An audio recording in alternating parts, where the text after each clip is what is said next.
Hi, my name's Tom, and this is my 1991 Honda NSX. So before I had the NSX, I started off with an old Honda Civic EJ9 pre-facelift, and then I ended up with a couple of EK Civics. Stepped into the Volkswagen scene with a Volkswagen Camper and a Beetle. I still have the Camper, but I got rid of the Beetle and went to an EK9. From there, S13, got rid of that. S2000, still got that, and Hondas have come and gone along the way. Haven't dabbled with anything else other than the Nissan and the camper van, really. I always had an appreciation of cars. I liked rallying when I was younger, but I wasn't really obsessed with it or didn't really know. I just knew what rallying was and I really liked it.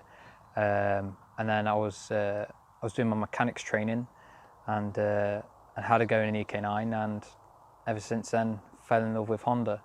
And that's kind of where it happened about 12 years ago. Yeah, just fell in love with cars. When I got in contact with one of the previous owners, he actually shared the story of how this got a bit of damage. So he was literally not far from his house, and there was a wedding going on. And obviously, when there's a wedding going on, everybody looks. So there was traffic lights just after the church. So the cars had all stopped. He was stopped. The car behind him was stopped, and the person behind that car didn't stop. So it shunted along, and this ended up with a little bit of a ding on the front and a little bit of a ding on the back. That's why it's got the Japanese rear bumper, and why there's a small crack just in front of the passenger side headlight, just in the bumper, and probably why it's got a yellow badge.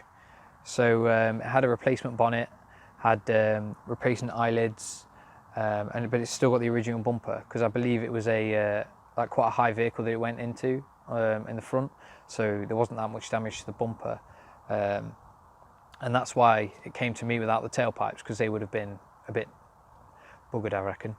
Yeah, so it had a replacement bonnet, replacement headlight, eyelids, and they're yellow underneath. That's why there's a nice little lovely Yellowstone chip.